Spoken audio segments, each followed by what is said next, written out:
રામ રામ જય મુરલીધર, સ્વાગત છે તમારું આપણા ફરી નવા વ્લોગમાં।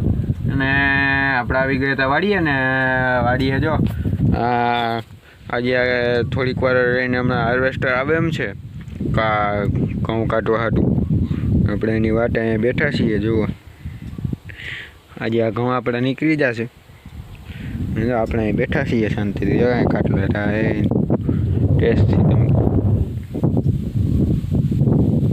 તો ફાઇનલી મિત્રો કટર આવી ગયું હે ને જો આમ જાય છે।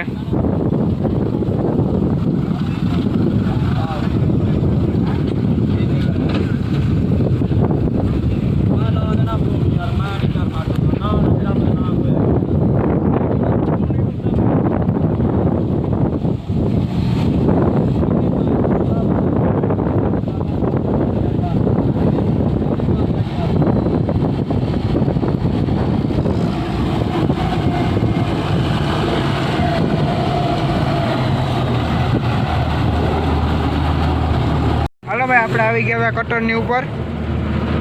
હવે આગળ આપણે ખેતરમાં જવાના છે કાઢવા।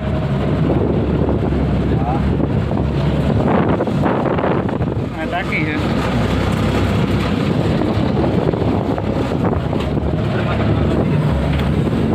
હાલો ભાઈ કટર આવીને જો ચાલુ થઈ ગયું છે।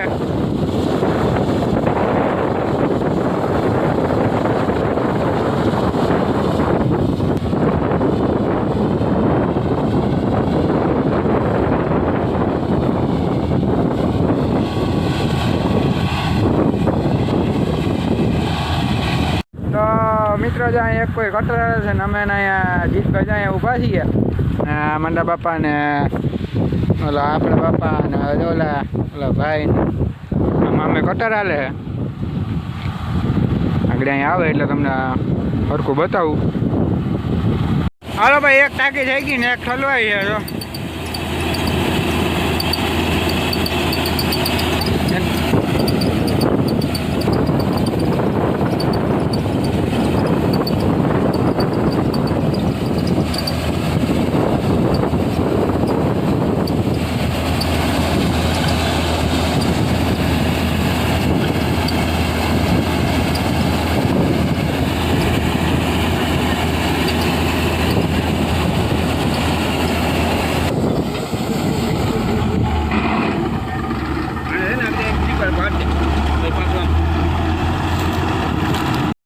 તો ફાઇનલી મિત્રો આ બીજી ટાંકી આવી ગઈ હે, ભરાઈ નાખી।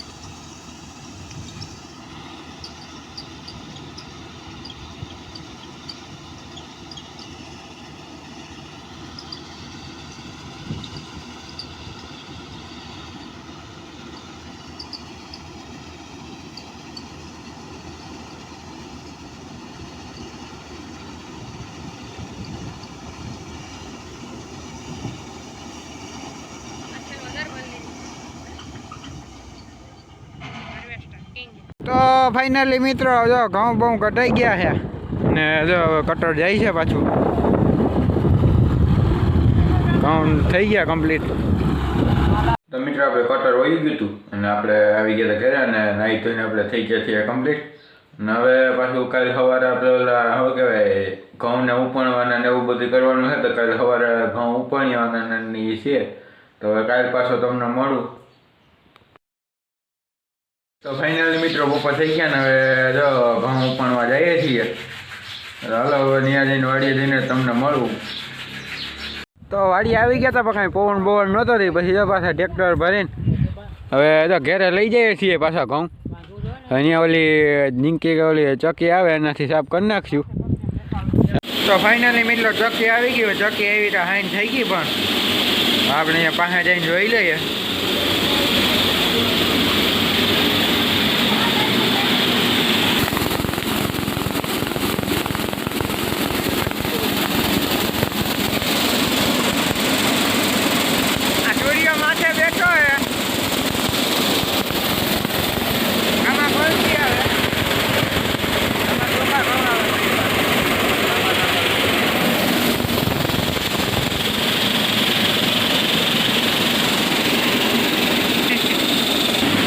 ઢગલો કરે છે।